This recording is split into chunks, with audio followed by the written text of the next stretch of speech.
मंडळी, हा कोळंबी पुलाव इतका मस्त लागतो ना, आणि सर्वात महत्त्वाचं करायला तर खूपच सोपा.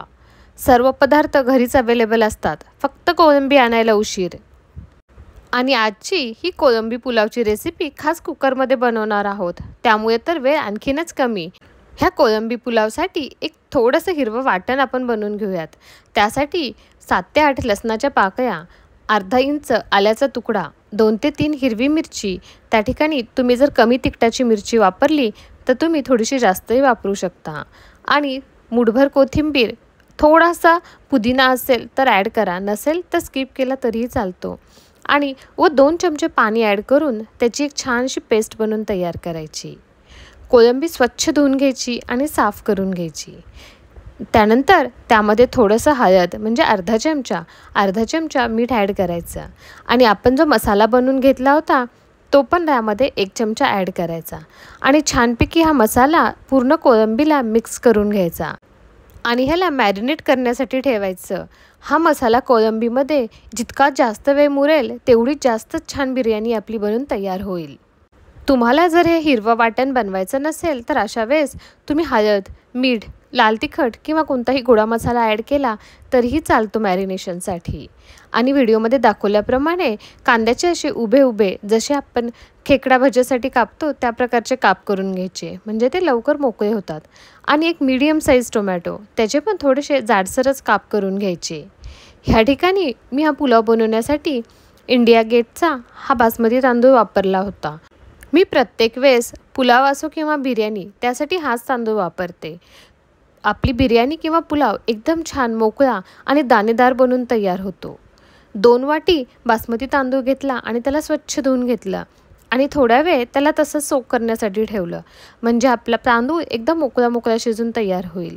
2 चमचे तेल कुकरमध्ये छानपैकी गरम करून घेतलं आणि खूप बेसिक आणि खूप कमी खडे मसाले वापरले. 1 दालचिनी, 1 लवंग, 1 विलायची आणि 1 तमालपत्र. बिर्याणीला खूप उग्र असा गरम मसाल्याचा वास नसला पाहिजे.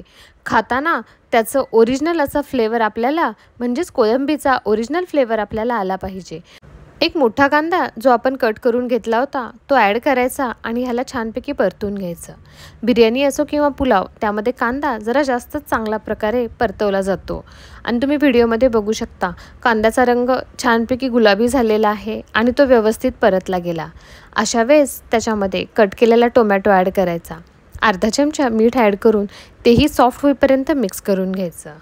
2 मिनटामध्ये टोमॅटो छानपैकी सॉफ्ट झाले. नंतर लगेच काही बेसिक मसाले जसेच अर्धा चमचा हळद, 1 चमचा लाल तिखट.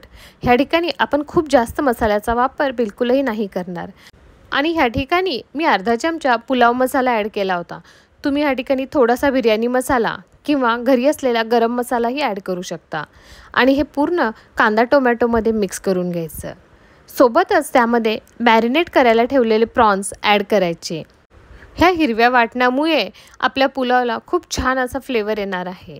तुमच्याकडे जर थोडंसं हिरवं वाटण आणखीन शिल्लक असेल तर तुम्ही ह्या फोडणीमध्ये सुद्धा ॲड करू शकता. पण तिखटाचं प्रमाण आपण आपल्या अंदाजानेच घ्यायचं, कारण हिरव्या वाटणामध्ये आपण हिरवी मिरची वापरली होती. प्रॉन्स मसाल्यामध्ये व्यवस्थित परतून घेतल्यानंतर बऱ्याच वेळ त्याला तसंच ठेवण्याची गरज नाही, कारण प्रॉन्स शिजायला वेळ लागत नाही.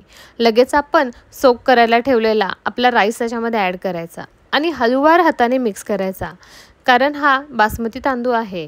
सोक केल्यानंतर जर आपण त्याला जोराने मिक्स करत गेलो तर तो तुटू शकतो आणि खूप छान दाणेदार असा आपला पुलाव बनून तयार नाही होणार. त्यामुळे हळूवार हाताने मिक्स करून घ्यायचा. मिक्स करून घेतल्यानंतर फक्त 2 ते 3 मिनटं व्हिडिओत दाखवल्याप्रमाणे फक्त एकदा छानपैकी त्याची वाफ काढून घ्यायची. ह्या ठिकाणी आपण 2 वाटी तांदूळ वापरले होते, त्यामुळे ह्या ठिकाणी मी 3 वाटी पाणी ॲड केलं होतं. पाण्याचं प्रमाण कमीच ठेवायचं, कारण तांदूळ ऑलरेडी सोक आहेत आणि आपल्या कोळंबीला शिजण्यासाठी खूप काही पाणी लागत नाही, ते फक्त वाफेवरच शिजून निघतं. चवीनुसार मीठ ॲडजस्ट करायचं आणि फक्त अर्धा चमचा साजूक तूप ॲड करायचं. त्यामुळे तांदूळ आणखीनच जास्त मोकळे बनून तयार होतात आणि तुपामुळे पुलावला खूप छान असा फ्लेवरही येतो. आणि कुकरची फक्त 1च शिट्टी काढायची. जास्त कुकरच्या शिट्ट्या घेण्याची पण बिलकुलही गरज नाही, कारण कोळंबी आणि हा सोक केलेला तांदूळ दोन्हीलाही शिजायला बिलकुलही वेळ लागणार नाही. झटपट आणि चमचमीत असा आपला कोळंबी पुलाव बनून तयार आहे.